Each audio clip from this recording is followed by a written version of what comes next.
Hey everybody, I'm Tom Vasel. Welcome to Week in Review, a series that we do each week, and we talk about things we've reviewed, thus the name. Actually, these are quick, short summaries, and then if you want to see the full review or the full video, we'll have links in the description below. Here we go. Hey everybody, I'm Garcia. Here's what I did last week. So I put out a video comparing Nemo's War, the Ultimate Edition, brand new printing, with Nemo's War 2nd Edition, a paltry printing. No, it's a very good one. It is my own printing of it.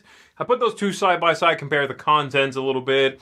Nemo's War Ultimate Edition includes a brand new expansion, Journey's End. So I showed you some of that. Make sure you check that out. Very nice printing of that.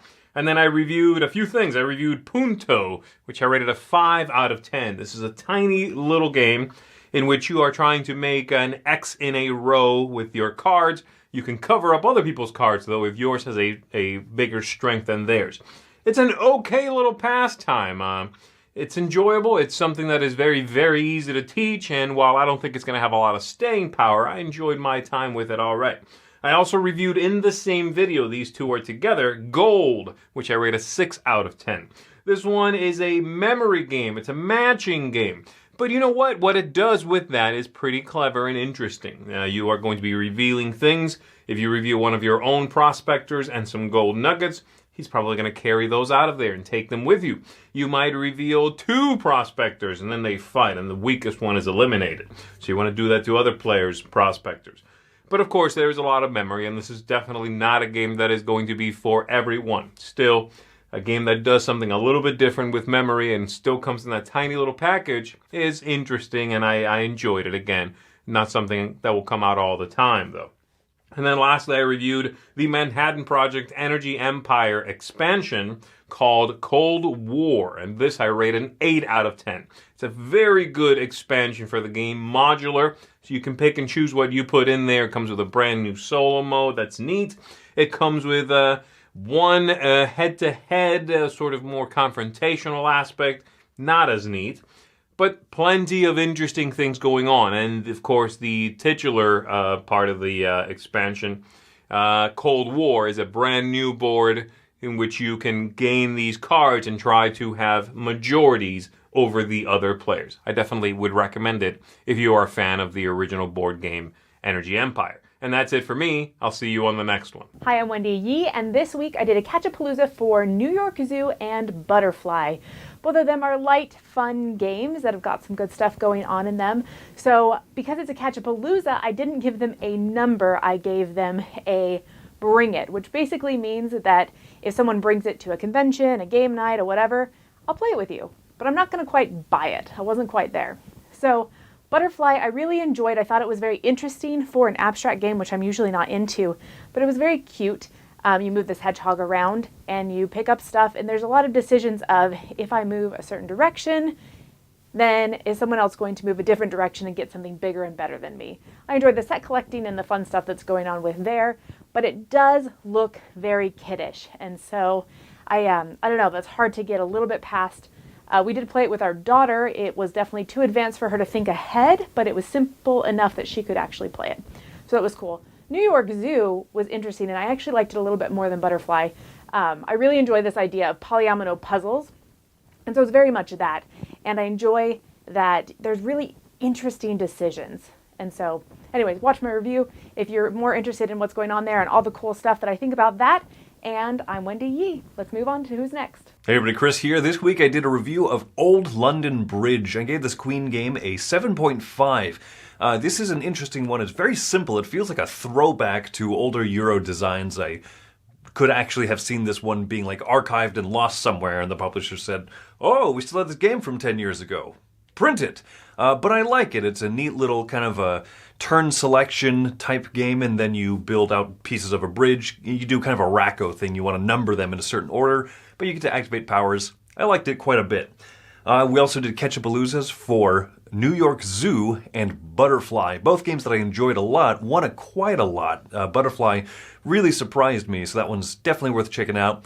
And I also did a top 10 trick-taking card games list, so go ahead and make sure to watch those. That's been my week. So this week I reviewed Kingdomino Origins. It's a fun game that has some twists on the Kingdomino experience, basically adding tokens such as volcano fire, lovely wooden mammoths, fish, flint, and even some mushrooms to the board, and then tribesmen that invade, or you can basically purchase from a market to give you bonus points. With 3 different modes, it can level up with you as you play, and I gave it a 7 out of 10. Check the review out if you wanted to see this in a bit more detail. Hey there everybody, it's Mike DiLisio, and this week I reviewed the solo mode for Caesar. I gave this an 8 out of 10, a recommendation for sure.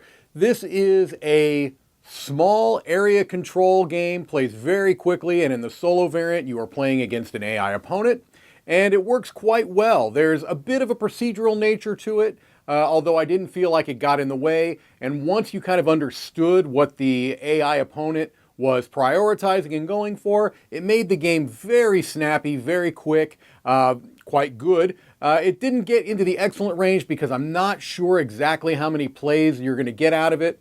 I don't know that one game plays terribly different to another, but for a quick 15 to 20 minute solo game, one that makes me typically want to play multiple sessions in a row, it is quite good. And then I also did a revisiting my top anticipated games of 2021 video, where I went through my top 10 anticipated games. Of those 10 games, 9 of them have actually been received and I've played them, so I gave some thoughts on those, and then the one that didn't come in, I talk about how I feel about that one. So that's it for me this week. Let's keep it moving. Okay, I played a few really bad games this week. First of all, we have Rulebenders, which is a very chaotic, insanely chaotic game with rules changing. It's beautifully produced, but I can't see who would like it. 3 out of 10. Sherlock Case Connection. This one is made for the mass market for sure. It's from the TV show Sherlock, but it's from Lucky Duck Games, who's made good deduction style games. This one's just awful. 3 out of 10. Simplicity. This is a game in which you make 5 moves over the course of the game. It's too simple. There's not enough, so 5 out of 10. Chronicles of Avel. This is a kids adventure game, almost defend a castle from monsters, rolling dice, draw pictures. It works really well for kids. For me, it's a 6, but for kids, they're going to like it a lot. Dice Theme Park. This is from the same folks who made Dice Hospital, although it's a different designer, different set of designers. And I love the theme park theme. I think there's a lot of things about this game I really enjoy. But the reason I'm only giving it a 6.5 is because when I'm done with the game, I have barely interacted with the other players to the point where I've had my head down, focused on my own board, almost not even talking.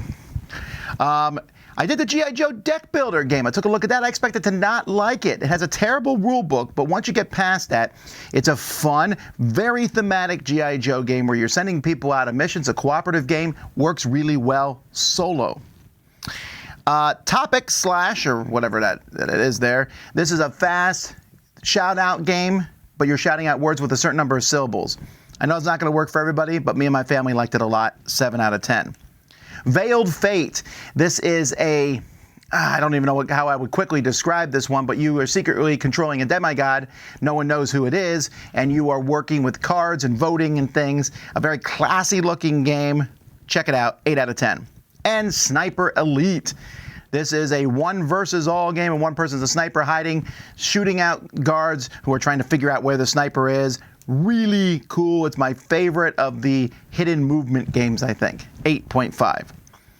I also did how I gussied up and made pretty Lost Runes of Arnak. A lot of upgrades in that game. I took a look at my top 10 games from Plan B.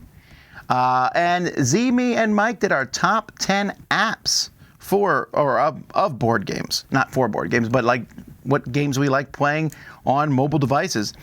I took another shelf review, and we did a couple catch-a-paloozas where we took a look at games that some people here in the Dice Tower haven't played to catch them up on it.